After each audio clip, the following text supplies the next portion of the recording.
Good evening. It's difficult not to think that our politics and our elections are not becoming rather more like America. Why do I say that? Well, because in America, they have incredibly long election campaigns. Well, 2024 is only in its fourth day, and the election campaign has begun. Yes, of course, there's been some speculation that it could be in May. I would have thought that's unlikely. But Keir Starmer today giving his big speech. Let's just get a flavour of the style and the content of his speech. The thought of millions of people right across our country putting a cross on that ballot paper. It's what we've been waiting for, preparing for, fighting for. A year of choice. A chance to change Britain.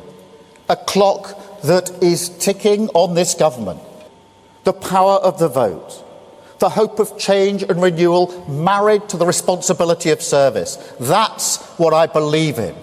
After 14 years with nothing good to show, no practical achievements to point towards, no purpose beyond the fight to save their own skins, this is their only project.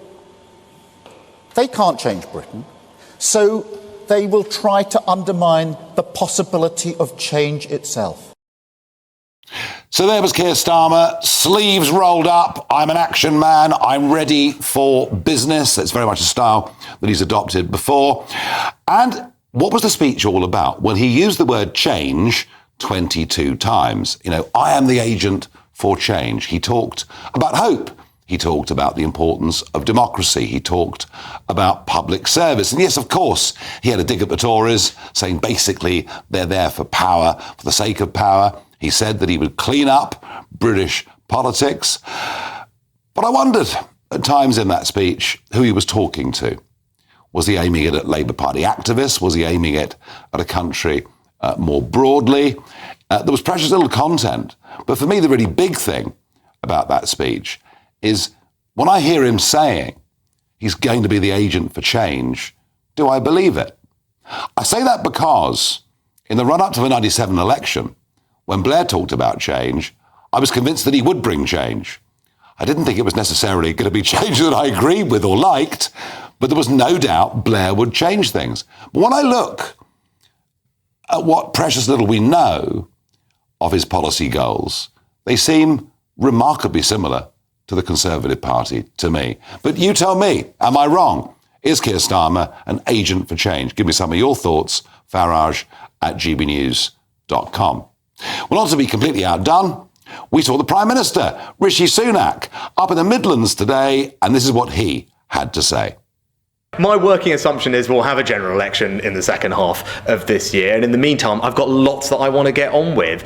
This Saturday we'll be introducing a significant tax cut for millions of people in work, worth on average £450 for an average worker. Because we've halved inflation, we want to keep managing the economy well and cutting people's taxes, and I want to keep tackling illegal migration. And we cut the number of arrivals last year by over a third, but we've got more to do, and we want to get the Rwanda scheme through Parliament and up and running. So look, I've got plenty to get on with, and that's what I'm focused on doing, delivering for the British people. So there was our PM, dressed very cash, obviously one of the cool kids these days, telling us the election is likely to be in the latter half of the year. I have to say, I do believe that to be true. Also telling us that he's a tax-cutting Prime Minister. We'll discuss that in a moment with Daniel Kaczynski, Conservative Member of Parliament for Shrewsbury and Atcham. But I'll begin with the Associate Editor of the Daily Mirror, Kevin Maguire. Kevin, I made a point a moment ago. I wasn't quite sure. What was that? What was that all about? I think he's aiming at former Conservative voters or people in Middle England who are a bit uncertain. He wants to take them away from the Tories and get them over to Labour. So he's got to reassure them.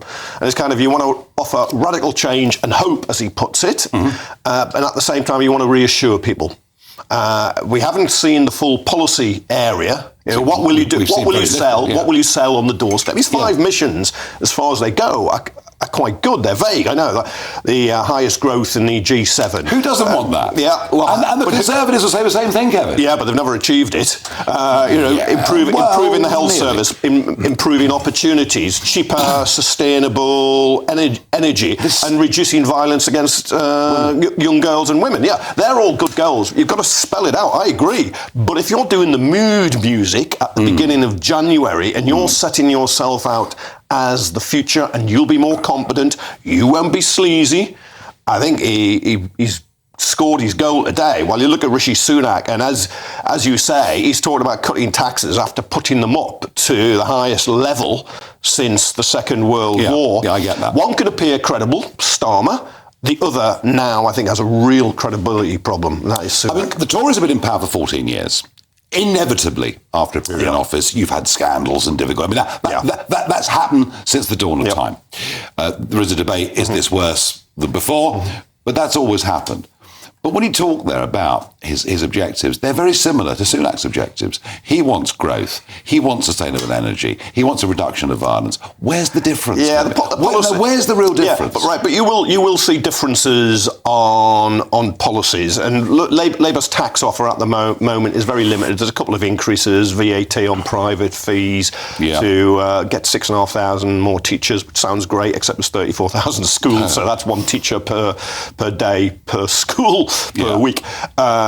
Non-DOMs to put money into the health service, going for electric cars 2030, 2035. I agree. The Tories have led with the electric cars. But you will find that a lot of people now will just feel if the Tories haven't fixed a problem after 14 years, as you say, they're not going to fix it. Are they the problem? And Starmer can present himself as competent. He has run a big organisation in the Crown Prosecution Service. Starmer can present himself as competent. I agree. Starmer can present himself as not being extreme.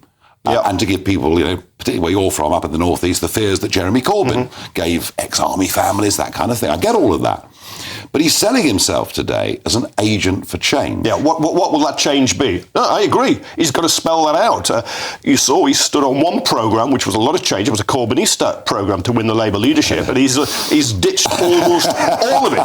For instance, I mean, in some ways, you should be happier about where he is now than me, because I, for instance, would like the UK back in the single market and the customs union. You don't. Well, you win on that because he's also ditched free movement along the way. It's not even being talked about. Daniel, he does. I mean, I question whether he's an agent for change. His policies are remarkably similar to yours, aren't they?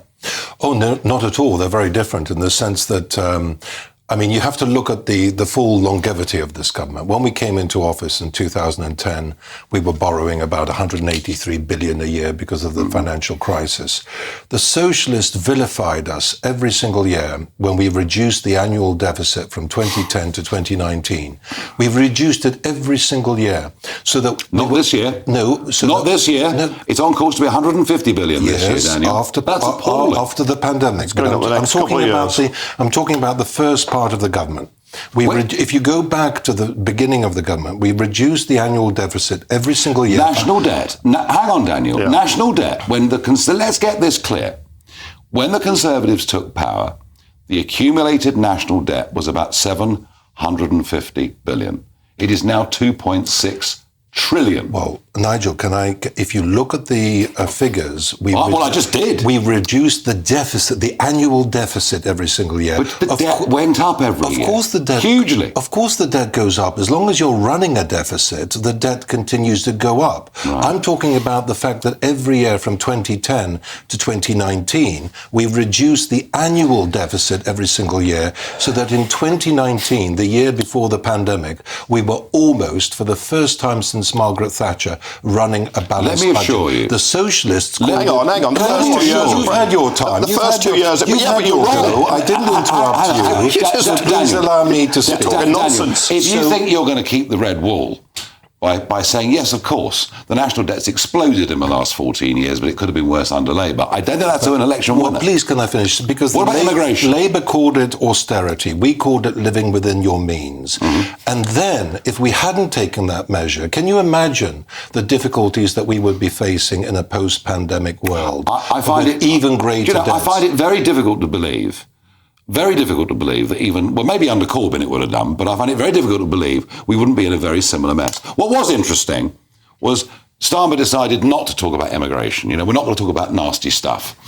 But it is this immigration issue that it seems your party is now talking about constantly.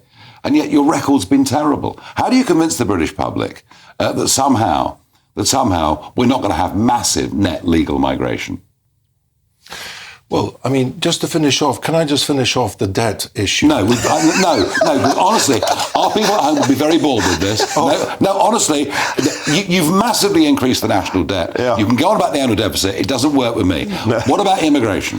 Well, immigration, of course, is a very serious issue, and I'm very pleased that the government have announced changes to the thresholds for accepting legal migration. Clearly, the Prime Minister has been very successful, unlike other countries, in signing deals with Albania and others to try to reduce the flow of illegal migration across the English Channel. But yes, you are right, there is frustration out there in the constituencies that immigration is running this high, and I'm very pleased with the measures that I've heard from the Prime Minister and from the Foreign Secretary that are in place now with Rwanda and other projects to try to break the business case of the criminal gangs operating in the English Channel. If you get Rwanda through and you start sending large numbers of people to Rwanda, that may turn your chances around on that issue. I can't see it happening.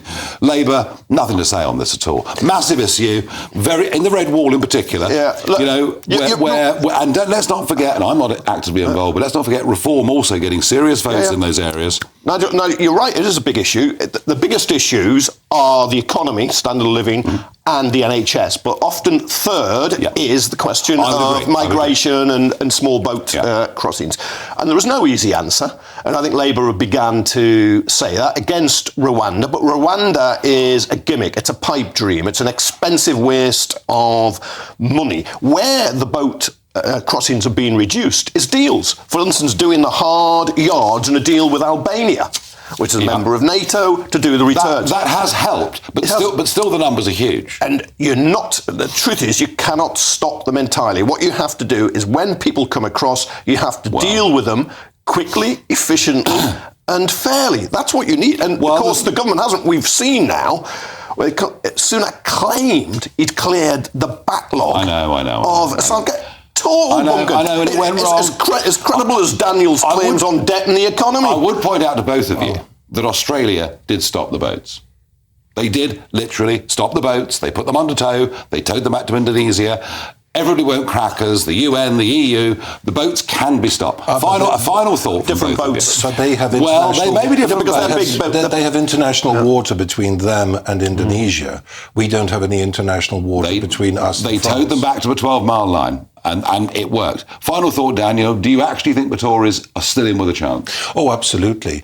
And I didn't vote for Rishi Sunak. I made a mistake. I think he's been very credible as a Prime Minister. He's halved inflation, and as a result of that priority, interest rates are going to come down. And I see the economy turning round very well during the course of this year. Well, and of course, let's not forget that the Socialists want to, we take 30% of all taxation from the top 1%. Can you imagine what would happen to our taxes if the top 1% left? Starmer wants to get rid of non-dom status. You may well he wants to increase taxation to the wealth creators that we so desperately need in this country. On that point, you may very well be right. Kevin, slam dunk for Starmer, in your view? I think it's just a matter of the size now. I think, look...